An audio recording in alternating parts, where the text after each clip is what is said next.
Hello, I'm Bernie Leaving, Congregational Care Pastor here at Palma United Methodist.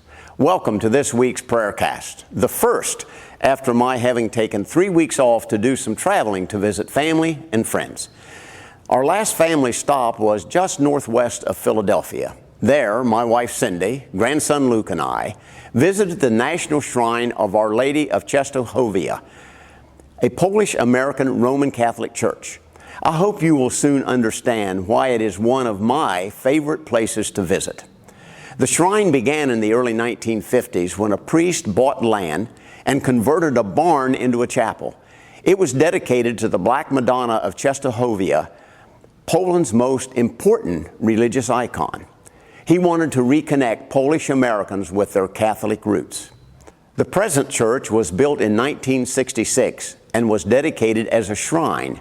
A replica of the Black Madonna painting hangs on the wall behind the altar, beneath the outstretched arms of Jesus and surrounded by trumpet-blowing angels. One of the two smaller side altars is backed with a painting of the upper room, Last Supper of Jesus and the disciples, and the other shows images of Jesus as an infant and child, and a sculpture of Jesus with a child in his arms. The enormous stained glass windows are breathtaking as they tell the story of Christianity's history in Poland and America.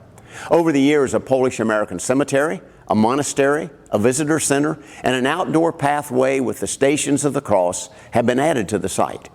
There's also a room in which 7-day candles can be lighted. Cindy lit one in memory of her Tim, and I lit one in Dorothy's memory.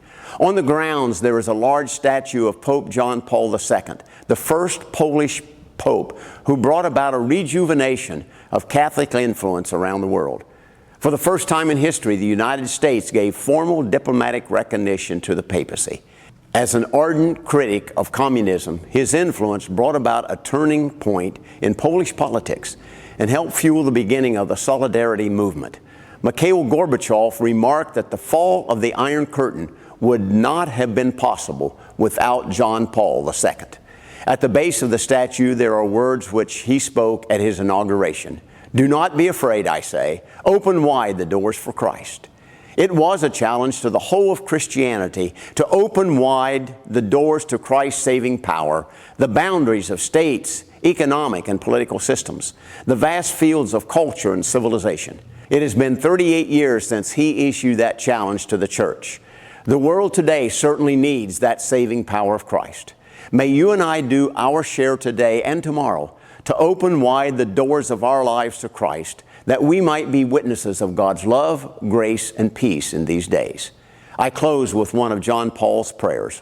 Lord Jesus Christ, you who are called the Prince of Peace, who yourself are peace and reconciliation, who so often said, "Peace to you," grant us peace. Make all men and women witnesses of truth, justice, and brotherly love. Banish from their hearts whatever might endanger peace. Enlighten our rulers that they may guarantee and defend the great gift of peace.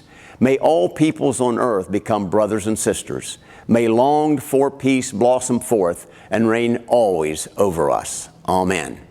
May God richly bless you this day and the rest of the week. Be in worship someplace this Sunday.